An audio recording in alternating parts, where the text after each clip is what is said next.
You think he's a smart unique. So I don't want to focus on it being like about Jake. Oh, Jake's small, so that makes me confident. Jake's this, so that makes me confident. I'm just focused on myself. I'm confident in myself. Jake could be 10th, I'm confident in myself. That's what I'm saying. It's not about how he is. I just get in there, innit? Yeah, it's long run. You do some pads today? Yes, sir. Do some pads. Yeah, we're gonna do some pads today. And then technique and all that stuff, you know. No fight is easy. No matter how hard you train and how you just gotta get lucky. You know, so what we're training for now is just to get lucky. Jake Paul and Anthony Joshua train harder than ever as the fight draws near. With just 5 days left until fight night, AJ sharpens his power, stamina, and technique while Jake focuses on speed, timing, and precision. In his camp, Jake is fully confident, analyzing every move, ready to shock the world, and believing his preparation will give him the edge when the bell rings. The fact that it's a harder challenge for me. People had a lot of excuses against Gervonta and, oh, it's a smaller guy, blah, blah, blah, the weight difference. And now I flip-flop the roles. Everyone thinks I'm gonna die and they don't know what I'm capable of. And so being the underdog and being able to go in there and showcase what I'm gonna do to Anthony is more exciting for me. Anthony Joshua enters training fully aware that no fight comes easy. He respects Jake Paul as a worthy opponent and approaches every session with focus and intensity.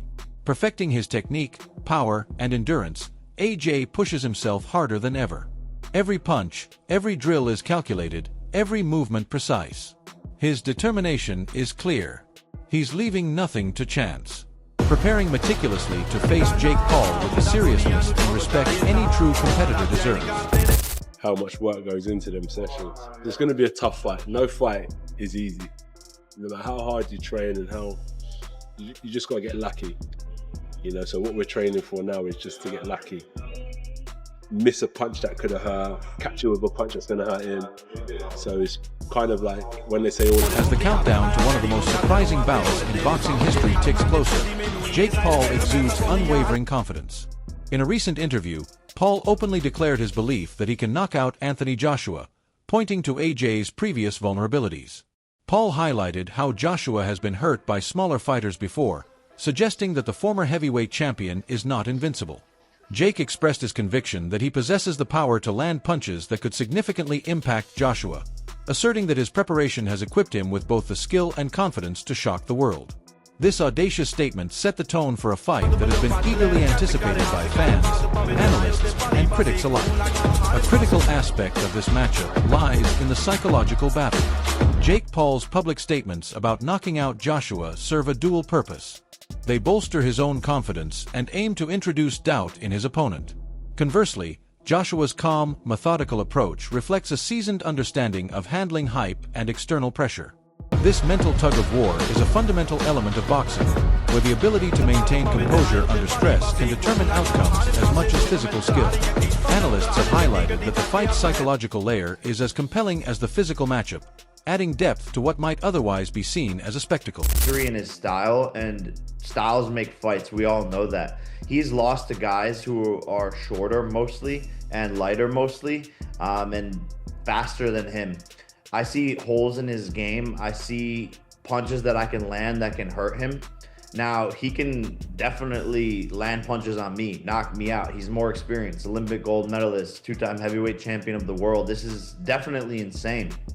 I have to fight a perfect fight to be able to beat this guy, but I think that I'm capable of that. And to me, at the end of the day, all of this is experience, all of this is fun, all of this is getting in there and continuing to improve my skills as I work toward a world championship in my own weight class. I'm fighting at heavyweight.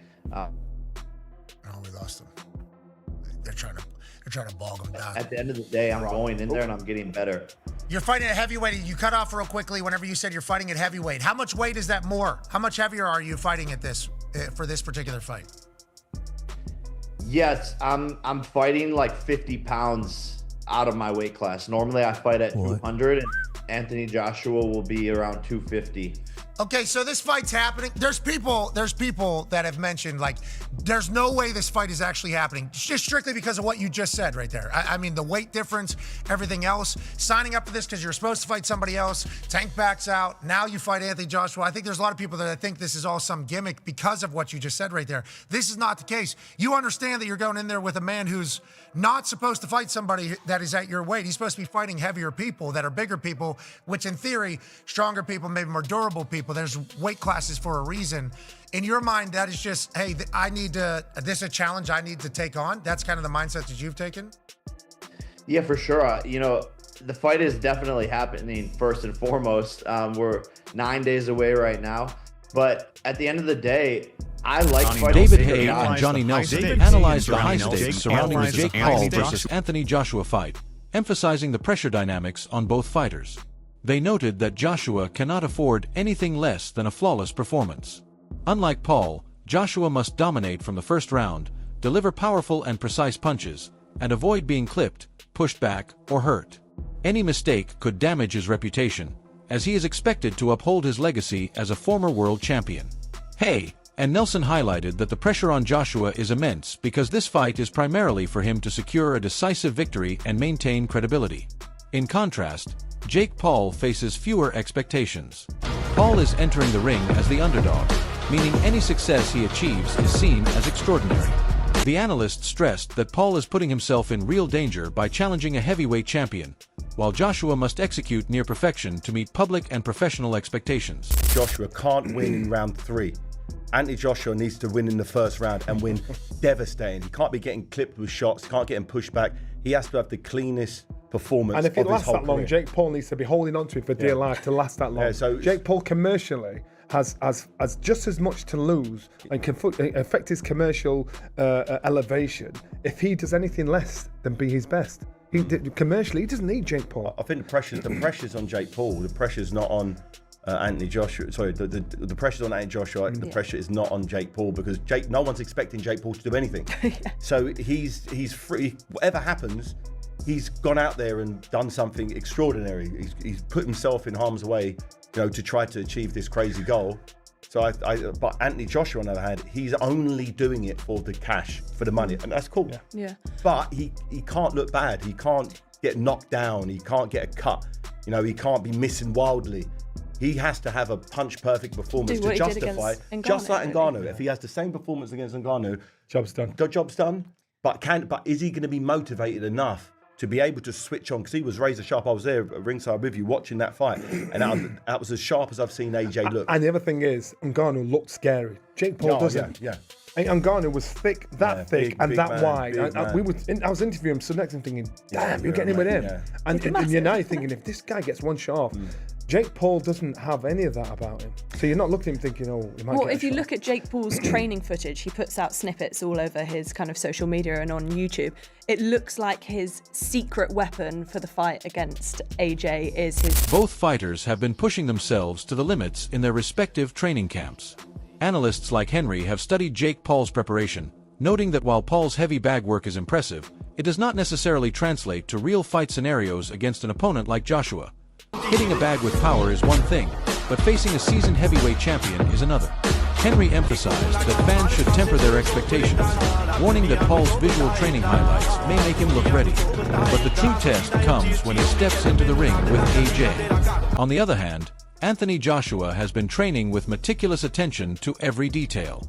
Even after periods of inactivity, Joshua remains a powerhouse, focusing on endurance, precision, and defensive techniques. His camp demonstrates that experience and skill development are key components in preparing for a fight of this magnitude. The contrast between Paul's unconventional preparation and Joshua's traditional heavyweight training creates a compelling narrative for this fight, highlighting the clash of styles and backgrounds. Recently released. It's got a lot of people getting quite excited, in the comments in particular, saying, wow, he's improved so much. Look at the technique. He actually might cause problems. The sort of wide-eyed emoji. Is he going to cause an upset? Now, look, I don't give two shits how you look on the heavy bag. I'm going to be very honest with you. Do you know how many guys I see in the boxing gym I train in who look absolutely sensational on the heavy bag and then wouldn't last 2 seconds against Anthony Joshua? The thing that the average person fails to understand is that looking good on the heavy bag, sure, it means you have a fundamental understanding of boxing technique, and clearly Jake has improved in that area. You'd hope so after years and years of training. But the thing that people don't understand about boxing is when you actually get in the ring with someone who's trying to beat you, who's trying to punch you in the face and break you, suddenly holding that shape becomes much, much more difficult when you're getting hit by shots, when you're taking them to the guard, when you're having to move your legs constantly, and more importantly, as you get tired. Even the best pros start to lose their shape when fatigue kicks in. That's why more knockouts can happen later as the fight goes on. So look, yeah, I did think he looked nice on the heavy bag. He's moving his feet well, his balance looked good, his hand positioning was good when he was throwing, his chin was tucked in, all the things you really look for in basic technique. Does it mean he has a hope in hell of being Anthony Joshua? Absolutely not. But at the same time, I'll admit, I understand what the hype is about. He looked pretty nice in that clip, but many people can, is my point. The final thing to address is this rumor that's been going around. I think it was Johnny Nelson who started it, that Don Charles has been brought into Jake Paul's training camp. There's been some news articles about it, but to be honest with you, I've not seen any photos. I've not seen any footage. I've seen absolutely nothing to indicate that Don Charles has been part of that camp. And in fact, Don Charles was tagged in a photo on Instagram a few days ago at an event he was at a boxing gym near Watford in the UK. So clearly he's not been actually involved in the camp. Will Jake Paul fly him out for fight week to try and disrupt Anthony Joshua? I mean, it's entirely possible. Obviously, Don Charles coached Daniel Dubois to the victory over Joshua. It was one of